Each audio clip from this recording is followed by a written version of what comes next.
ಶ್ರೀ ಗುರುಭ್ಯೋ ನಮಃ. ಶ್ರೀ ಮಾತ್ರೇ ನಮಃ. ಶೋಭಾ ದೇಸಾಯಿ ಚಾನಲ್ಗೆ ತಮಗೆಲ್ಲರಿಗೂ ಪ್ರೀತಿಯ ಸ್ವಾಗತ. ಇವತ್ತಿನಿಂದ ನಾವು ಲಲಿತಾ ಸಹಸ್ರನಾಮಗಳ ಒಂದೊಂದು ನಾಮದ ಅರ್ಥವನ್ನು ನೋಡ್ತಾ ಹೋಗೋಣ. ಇಲ್ಲಿವರೆಗೂ ನಾವು ಅದನ್ನು ಓದಿದರೆ ಏನಾಗುತ್ತೆ ಅಂತ ಫಲಶ್ರುತಿ ನೋಡಿದ್ವಿ.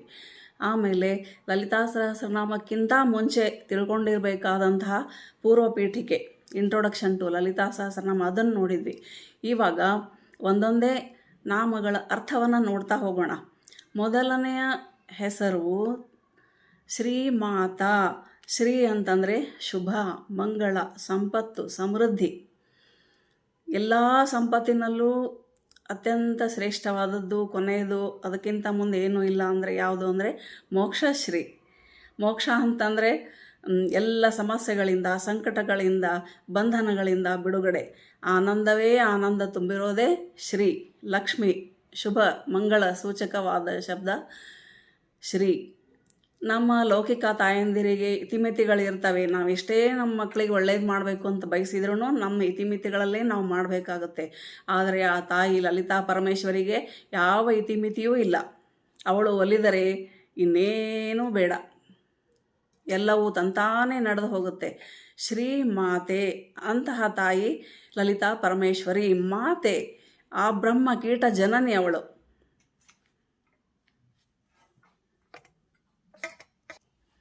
ಪೂಜನೀಯತೆ, ಗೌರವ, ಶುಭ, ಮಂಗಳ ಇದನ್ನು ಸೂಚಿಸೋದಕ್ಕೆ ಶ್ರೀ ಅಂತ ಸೇರಿಸ್ತೀವಿ. ಮೊದಲು ಶ್ರೀಕೃಷ್ಣ, ಶ್ರೀರಾಮ, ಶ್ರೀಶೈಲ, ಹೀಗೆ ಶ್ರೀ ಸಾಮಾನ್ಯ. ಪ್ರತಿಯೊಬ್ಬರೂ ಕೂಡ ಅದರ ಅಂಶನೇ ಆಗಿರಬೇಕು ಅಂಥೇಳಿ ನಾವು ಶ್ರೀ ಸಾಮಾನ್ಯರಿಗೂ ಕೂಡ ಶ್ರೀ ಮತ್ತು ಶ್ರೀಮತಿ ಅಂತ ಹೇಳುವ ಪರಂಪರೆಯ ವಾಡಿಕೆ ಇದೆ. ಇನ್ನು ತಾಯಿಯ ಎರಡನೆಯ ನಾಮ ಶ್ರೀಮತ್ ಸಿಂಹಾಸನೇಶ್ವರಿ. ಶ್ರೀಮತ್ ಶ್ರೇಷ್ಠವಾದಂತಹ, ಸಮೃದ್ಧವಾದಂತಹ ಆಸನದ ಒಡತಿಯವಳು. ಅದಕ್ಕಿಂತ ಹೆಚ್ಚಿನ ಆಸನ ಯಾವುದು ಇಲ್ಲವೇ ಇಲ್ಲ. ಶ್ರೀಮತ್ ಸಿಂಹಾಸನೇಶ್ವರಿ. ಇನ್ನೊಂದರ್ಥ, ಅವಳು ಸಿಂಹಾಸನಾರೂಢೆ, ಸಿಂಹದ ಮೇಲೆ ಕುಳಿತಿರುವಂಥವಳು. ಶ್ರೀಮಾತಾ, ಶ್ರೀ ಮಹಾರಾಜ್ಞಿ, ಸಕಲ ಪ್ರಪಂಚವನ್ನು ಪಾಲಿಸುವವಳು, ಸಕಲ ಪ್ರಪಂಚದ ಒಡತಿ, ಮಹಾರಾಣಿ. ಮೂರನೆಯ ನಾಮ ಶ್ರೀಮತ್ ಸಿಂಹಾಸನೇಶ್ವರಿ. ನಾಲ್ಕನೆಯದು ಚಿದಗ್ನಿಕುಂಡ ಸಂಭೂತ, ಅಗ್ನಿಕುಂಡದಿಂದ ಬಂದಂಥವಳು. ಅಗ್ನಿ ಪ್ರತಿಯೊಂದನ್ನು ಪವಿತ್ರ ಮಾಡುವಂಥದ್ದು. ಬಂಗಾರವನ್ನು ಕೂಡ ಪವಿತ್ರ ಆಗೋಕ್ಕೆ ಬೆಂಕಿಯಲ್ಲಿ ಹಾಕ್ತಾರೆ. ಹಾಗೆ ಅವಳು ದೇವೇಂದ್ರ ಯಾಗ ಮಾಡಿದಾಗ ಅಗ್ನಿಕುಂಡದಿಂದ ಉದ್ಭವ ಆದಂಥವಳು, ಅದು ಒಂದರ್ಥ. ಇನ್ನೊಂದು ಚಿತ್ತ ಅಗ್ನಿ, ನಮ್ಮ ಚಿತ್ತ, ನಮ್ಮ ಪರಿಶುದ್ಧ ಚಿತ್ತ, ಅದರಲ್ಲಿ ವಾಸಿಸುವವಳು, ಇರುವವಳು. ಚಿದಗ್ನಿ ಕುಂಡ ಸಂಭೂತ. ಐದನೆಯ ನಾಮ ದೇವ ಕಾರ್ಯ ಸಮೋದ್ಯತ. ದೇವತೆಗಳ ಪ್ರಾರ್ಥನೆಗೆ ಓಗೊಟ್ಟು ತನ್ನ ಕಾರ್ಯ ಗೌರವವನ್ನು ಸ್ಮರಿಸಿಕೊಂಡು ಧರ್ಮ ಸಂಸ್ಥಾಪನೆಗಾಗಿ, ಶಿಷ್ಟ ರಕ್ಷಣೆಗಾಗಿ, ದುಷ್ಟ ಸಂಹಾರಕ್ಕಾಗಿ ಆವಿರ್ಭವಿಸಿದಂಥವಳು, ದೇವ ಕಾರ್ಯ ಸಮೋದ್ಯತ. ಇನ್ನು ಆರನೆಯ ನಾಮ ಉದ್ಯದ್ಭಾನು ಸಹಸ್ರಾಭ. ಉದಯಿಸುತ್ತಿರುವ 1000 ಸೂರ್ಯರ ಕಾಂತಿ ಅವಳದು. ಒಂದೇ ಉದಯ ಸೂರ್ಯ, ಆ ಬೆಳಕನ್ನು ನೋಡೋದೇ ನಮಗೆ ಕಷ್ಟ ಆಗುತ್ತೆ ಒಂದೊಂದ್ಸಲ, ಅಷ್ಟೊಂದು ಬ್ರೈಟ್ ಆಗಿರುತ್ತೆ. 1000 ಉದಯ ರವಿಯ ಬೆಳಕನ್ನು, ತೇಜವನ್ನು ಹೊಂದಿದಂಥವಳು ಉದ್ಯದ್ಭಾನು ಸಹಸ್ರಾಭ ಈ ತಾಯಿ. ಏಳನೆಯ ನಾಮ ಚತುರ್ಬಾಹು ಸಮನ್ವಿತ. ಲಲಿತಾ ಪರಮೇಶ್ವರಿಗೆ 4 ಕೈಗಳಿವೆ. ಬಾಹುಗಳನ್ನು ಹೊಂದಿದವಳು. ಎಂಟನೆಯ ನಾಮ ರಾಗ ಸ್ವರೂಪ ಪಾಷಾಢ್ಯ. ರಾಗ ಮಮತೆ, ಮಮತಾಮಯಿಯವಳು. ರಾಗ ಸ್ವರೂಪ ಪಾಶ, ಅದನ್ನು ಹೊಂದಿರುವಂಥವಳು. ಕ್ರೋಧಾಕಾರಾಂಕುಶೋಜ್ವಲ. 9ನೆಯ ಹೆಸರು ಕ್ರೋಧಾಕಾರಾಂಕುಶೋಜ್ವಲ. ರಾಗ ದ್ವೇಷಗಳೇ ಅವಳ ಪಾಶ. ಸತ್ವ ರಜಸ್ತಮಸ್ಸನ್ನು ಮೀರಿದಂಥವಳು ಲಲಿತಾ ಪರಮೇಶ್ವರಿ. ದುಷ್ಟಶಕ್ತಿಯನ್ನು ಮೆಟ್ಟಿ ನಿಲ್ಲುವ ಸಮರ್ಥಳು. ಮನಸ್ಸು ಕಬ್ಬಿನ ಬಿಲ್ಲು, ಸಿಹಿಯಾಗಿರುತ್ತೆ ಅವಳ ಹೃದಯ. ಕೈಯಲ್ಲಿ ಕಬ್ಬಿನ ಬಿಲ್ಲು ಹಿಡಿದಿರೋದು ನಾವು ನೋಡಿರ್ತೀವಿ. ರಾಗವೇ ಪಾಶ ಹಗ್ಗ, ದ್ವೇಷವೇ ಅಂಕುಶ, ಪಂಚತನ್ಮಾತ್ರಗಳೇ ಪುಷ್ಪ ಬಾಣಗಳು, ಇಚ್ಛಾಶಕ್ತಿ ಅಂಕುಶ, ಜ್ಞಾನ, ಬಿಲ್ಲು, ಬಾಣ, ಕ್ರಿಯಾಶಕ್ತಿ ಎಲ್ಲವೂ ಅವಳ ಪಾಶದಲ್ಲಿ, ಅವಳ ಹಿಡಿತದಲ್ಲಿ ಇವೆ. 10ನೆಯ ನಾಮ ಮನೋರೂಪೇಕ್ಷು ಕೋದಂಡ. ಅವಳ ಮನಸ್ಸಿಗೆ ಅವಳ ಕೈಯಲ್ಲಿ ಹಿಡಿದಂತಹ ಬಿಲ್ಲು ಸ್ವರೂಪ ಸಾಕ್ಷಿಯಾಗಿದೆ. ಮನೋರೂಪೇಕ್ಷು ಕೋದಂಡ, ಕಬ್ಬಿನ ಬಿಲ್ಲು ಅವಳ ಮನಸ್ಸಿನ ರೂಪಕ್ಕೆ ಸಂಕೇತವಾಗಿದೆ. 11ನೆಯ ನಾಮ ಪಂಚತನ್ಮಾತ್ರ ಸಾಯಕ. ಪಂಚತನ್ಮಾತ್ರಗಳನ್ನೇ ಬಾಣಗಳನ್ನಾಗಿ ಉಳ್ಳವಳು. ಬಾಣಗಳು 3 ವಿಧ: ಸ್ಥೂಲ, ಸೂಕ್ಷ್ಮ, ಪರ. ಸ್ಥೂಲವು ಪುಷ್ಪಮಯವಾದದ್ದು, ಹೂವಿನಿಂದ ಕೂಡಿದಂಥದ್ದು. ಸೂಕ್ಷ್ಮವು ಮಂತ್ರರೂಪವಾದದ್ದು. ಪರವು ವಾಸನಾಮಯವಾದದ್ದು. ಕಮಲ, ಕೈರವ, ರಕ್ತ, ಕಲ್ಲಾರ, ಇಂದೀವರ, ಮಾವಿನ ಹೂ ಎಂಬ 5 ಹೂಗಳು ಸ್ಥೂಲವಾದ ಬಾಣಗಳು. 12ನೆಯ ನಾಮ ನಿಜಾರುಣ ಪ್ರಭಾಪೂರ ಮಜ್ಜದ್ ಬ್ರಹ್ಮಾಂಡ ಮಂಡಲ. ಅವಳ ಅತ್ಯಂತ ಪ್ರಭೆ, ಉದಯಿಸುತ್ತಿರುವ ಸೂರ್ಯನ 1000 ಸೂರ್ಯರ ಪ್ರಭೆ ಅಂತ ನೋಡಿದ್ವಲ್ಲ ಆವಾಗಲೇ, ಸಾಕ್ಷಾತ್ ಅಂತಹ ಸೂರ್ಯನಂತಹ ಅವಳ ಬೆಳಕಿನಲ್ಲಿ ಎಲ್ಲ ಬ್ರಹ್ಮಾಂಡ ಮಂಡಲಗಳು ಬೆಳಗ್ತಾ ಇರ್ತವೆ. ನಿಜಾರುಣ ಪ್ರಭಾಪೂರ ಮಜ್ಜದ್ ಬ್ರಹ್ಮಾಂಡ ಮಂಡಲ. ಅವಳ ಬೆಳಕಿನ ಪ್ರಭೆಯ ಪ್ರವಾಹದಲ್ಲಿ ಎಲ್ಲ ಬ್ರಹ್ಮಾಂಡ ಮಂಡಲಗಳು ಬೆಳಗ್ತಾ ಇರ್ತವೆ. 13ನೆಯ ನಾಮ ಚಂಪಕ, ಅಶೋಕ, ಪುನ್ನಾಗ, ಸೌಗಂಧಿಕ, ಲಸತ್ಕಚ. ಚಂಪಕ ಅಂದರೆ ಸಂಪಿಗೆ, ಅಶೋಕ, ಪುನ್ನಾಗ, ಸೌಗಂಧಿಕ ಈ ಹೂಗಳಿಂದ ಶೋಭಿಸ್ತಾ ಇರುವಂತಹ ಕೂದಲುಗಳುಳ್ಳವಳು. ನಾವೇನು ಮಾಡ್ತೀವಿ, ಹೂಗಳ ಸುವಾಸನೆಗೋಸ್ಕರ ನಾವು ಮುಡಿಯಲ್ಲಿ ಹೂಗಳನ್ನು ಮುಡಿತೀವಿ. ಇಲ್ಲಿ ಅವಳ ಕೂದಲಿನಿಂದಲೇ ಆ ಹೂಗಳು ಸುಗಂಧವನ್ನು ಪಡೆದಿವೆ ಅಂತ ಹೇಳ್ತಾರೆ. ಚಂಪಕ, ಅಶೋಕ, ಪುನ್ನಾಗ, ಸೌಗಂಧಿಕ ಸುಗಂಧರಾಜ, ಲಸತ್ಕಚ ಅವಳ ಕೂದಲಿನಿಂದ ಆ ಹೂಗಳು ಪರಿಮಳವನ್ನು ಪಡೆದಿವೆ ಅಂತೆ. ಇನ್ನು 14ನೆಯ ನಾಮ ಕುರುವಿಂದ ಮಣಿಶ್ರೇಣಿ ಕನತ್ ಕೋಟೀರ ಮಂಡಿತ. ಕುರುವಿಂದ ಮಣಿಶ್ರೇಣಿ ಕನತ್ ಕೋಟೀರ ಮಂಡಿತ. ಅವಳ ಕಿರೀಟದಲ್ಲಿ ಇವೆಲ್ಲ ನವರತ್ನಗಳು, ಮಣಿಗಳು ಶೋಭಿಸ್ತಾ ಇರ್ತವೆ. ಕುರುವಿಂದ ಮಣಿಗಳ ಶ್ರೇಣಿಯಿಂದ ಬೆಳಗ್ತಾ ಇರುವಂತಹ ಕಿರೀಟದಿಂದ ಅಲಂಕೃತಳಾದಂಥವಳು ಲಲಿತಾ ಪರಮೇಶ್ವರಿ. ಕುರುವಿಂದ ಅಂದರೆ ಪದ್ಮರಾಗ. ಕುರುವಿಂದ ಮಣಿಶ್ರೇಣಿ, ಕುರುವಿಂದ ಮಣಿಗಳ ಸಾಲು.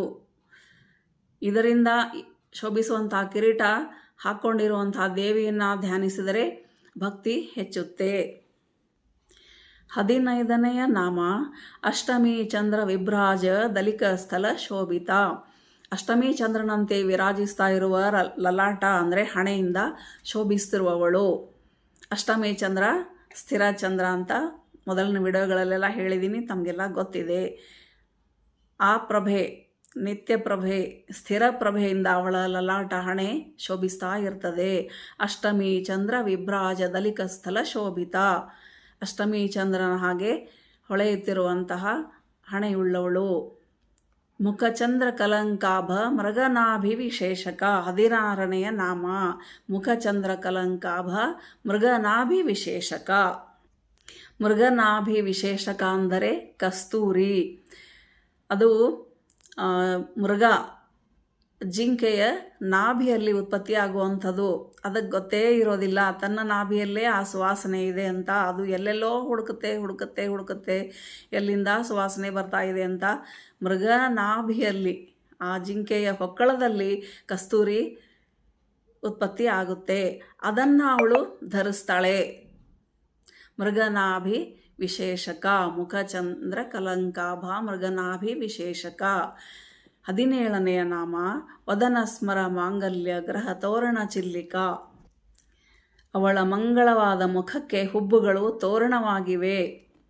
ವದನ ಸ್ಮರ ಮಾಂಗಲ್ಯ ಗ್ರಹ ತೋರಣ ಚಿಲ್ಲಿಕ. ಮನೆ ಬಾಗಿಲಿಗೆ ತೋರಣ ಹೇಗೋ ಹಾಗೆ ಅವಳ ಮುಖಕ್ಕೆ ಅವಳ ಹುಬ್ಬುಗಳು. 18ನೆಯ ನಾಮ ವಕ್ತ್ರಲಕ್ಷ್ಮೀ ಪರಿವಾಹ ಚಲನ್ಮೀನಾಭಲೋಚನ. ವಕ್ತ್ರಲಕ್ಷ್ಮೀ ಪರಿವಾಹ ಚಲನ್ಮೀನಾಭಲೋಚನ. ತನ್ನ ಮುಖಶ್ರೀ ಎಂಬ ಜಲಪ್ರವಾಹದಲ್ಲಿ ಮೀನುಗಳಂತೆ ಕಣ್ಣುಗಳುಳ್ಳವಳು. ಅವಳ ಕಣ್ಣುಗಳು ಹೇಗಿವೆ ಅಂದರೆ ಅವಳ ಮುಖಶ್ರೀ ಎನ್ನುವ ಜಲಪ್ರವಾಹದಲ್ಲಿ ಮೀನುಗಳಿದ್ದ ಹಾಗಿವೆ. 19ನೆಯ ನಾಮ ನವಚಂಪಕ ಪುಷ್ಪಾಭ ನಾಸಾದಂಡ ವಿರಾಜಿತ. ನವಚಂಪಕ ಪುಷ್ಪಾಭ ನಾಸಾದಂಡ ವಿರಾಜಿತ. ಹೊಸದಾಗಿ ಅರಳಿರುವಂತಹ ಸಂಪಿಗೆ ಹೂವಿನಂತಿರುವ ಮೂಗಿನಿಂದ ವಿರಾಜಿಸುತ್ತಿರುವವಳು. 20ನೆಯ ನಾಮ ತಾರಾಕಾಂತಿ ತಿರಸ್ಕಾರಿ ನಾಸಾಭರಣ ಭಾಸುರ. ಅವಳ ಮೂಗಿನ ಆಭರಣ ಹೇಗಿದೆ ಅಂದರೆ ತಾರಾಕಾಂತಿಯನ್ನು ತಿರಸ್ಕರಿಸುತ್ತೆ. ನಕ್ಷತ್ರಗಳಿಗಿಂತ ಮಿನುಗುವಂತಹ ಅವಳ ಮೂಗಿನ ಆಭರಣ. ಇವಾಗ ಕನ್ಯಾಕುಮಾರಿಯ ಮೂಗಿನ ಆಭರಣವನ್ನು ನೋಡಿದವರಿಗೆ ಅದು ತಕ್ಷಣ ನೆನಪಿಗೆ ಬರಬಹುದು. ತಾರಾಕಾಂತಿ ತಿರಸ್ಕಾರಿ ನಾಸಾಭರಣ ಭಾಸುರ. ನಕ್ಷತ್ರಗಳಿಗಿಂತ ಮಿನುಗುವಂತಹ ಒಳಕೊಳ್ಳಂತಹ ಮೂಗಿನ ಆಭರಣವನ್ನು ಧರಿಸಿರುವವಳು. ಮುತ್ತು ಮಾಣಿಕ್ಯದಿಂದ ಮಾಡಿದಂತಹ ಆಭರಣ. ಕದಂಬ ಮಂಜರಿ ಕ್ಲುಪ್ತ ಕರ್ಣಪೂರ ಮನೋಹರ. ಕಿವಿಯ ಮೇಲ್ಭಾಗದಲ್ಲಿ ಅಲಂಕರಿಸಲ್ಪಟ್ಟಂತಹ ಕದಂಬ ಪುಷ್ಪಗಳ ಗುಚ್ಛದಿಂದ ರಮಣೀಯಳಾಗಿರುವವಳು. ಕದಂಬ ಮಂಜರಿ ಕ್ಲುಪ್ತ ಕರ್ಣಪೂರ ಮನೋಹರ. ಇಲ್ಲಿ ಅವಳ ರೂಪವನ್ನು ವರ್ಣಿಸ್ತಾರೆ. ನಮ್ಮ ಮನಸ್ಸಿನಲ್ಲಿ ಅಚ್ಚೊತ್ತಬೇಕು ಅವಳ ರೂಪ. ಸಹಸ್ರನಾಮದ 22ನೆಯ ನಾಮ ತಾಟಂಕ ಯುಗಲೀಭೂತ ತಪನೋಡುಪ ಮಂಡಲ. ಸೂರ್ಯ ಚಂದ್ರರೇ ಅವಳ ಕರ್ಣಾಭರಣಗಳು. ಸೂರ್ಯ ಚಂದ್ರರೇ ಅವಳ ಕಣ್ಣುಗಳು. ತಾಟಂಕ ಯುಗಲೀಭೂತ, ಯುಗಲಿ ಜೋಡು 2. ತಾಟಂಕ ಯುಗಲೀಭೂತ ತಪನೋಡುಪ ಮಂಡಲ. 23ನೆಯ ನಾಮ ಪದ್ಮರಾಗ ಶಿಲಾದರ್ಶ ಪರಿಭಾವಿ ಕಪೋಲ ಭೂಭು. ಕಪೋಲ ಅಂದರೆ ಕೆನ್ನೆ. ಅವಳ ಕೆನ್ನೆಗಳು ಹೇಗಿದ್ವು ಅಂದರೆ ಪದ್ಮರಾಗ ಎನ್ನುವ ಶಿಲೆಯ ಕನ್ನಡಿಯನ್ನು ಕೂಡ ತಿರಸ್ಕರಿಸ್ತವೆ. ಅಷ್ಟೊಂದು ಹೊಳಪುಳ್ಳಂಥವು. ನಮ್ಮ ಹಾಗೆ ದೇವರುಗಳು ಗಾಜಿನ ಕನ್ನಡಿಯನ್ನು ನೋಡ್ಕೊಳ್ಳೋದಿಲ್ಲ. ಪದ್ಮರಾಗ ಎನ್ನುವ ಶಿಲೆಯನ್ನು ಮತ್ತು ಚಿನ್ನವನ್ನು ನೈಸ್ ಮಾಡಿ ಅದರಲ್ಲಿ ಮುಖ ನೋಡ್ತಾರೆ. ನಾವು ದೇವರಿಗೆ ಎಲ್ಲ ಪೂಜೆ ಆದಮೇಲೆ ಕನ್ನಡಿ ತೋರಿಸ್ತೀವಿ. ನಾವು ಮಾಡಿದ ಅಲಂಕಾರ ಹೇಗಿದೆ, ಚೆನ್ನಾಗಿದೆಯಾ, ಸಂತೋಷ ಆಯಿತಾ ಅಂತ ಛತ್ರ ಚಾಮರ ಜೊತೆಗೆ ಕನ್ನಡಿ ತೋರಿಸೋ ಒಂದು ವಾಡಿಕೆ ಕೂಡ ಇದೆ. ಆ ಕನ್ನಡಿನ ನಾವು ಗಾಜಿನ ಕನ್ನಡಿಯನ್ನು ತೋರಿಸೋದಿಲ್ಲ ದೇವರಿಗೆ. ಕಂಚಿಂದು ನೈಸಾಗಿ ಕಲ್ಲುಗಳು ಅದರದ್ದು ಕನ್ನಡಿ ಮಾಡಿರ್ತಾರೆ. ಅದರ ಪ್ರತಿಬಿಂಬನ ದೇವ್ರದ್ದು ಅದರಲ್ಲಿ ನಾವು ತೋರಿಸ್ತೀವಿ.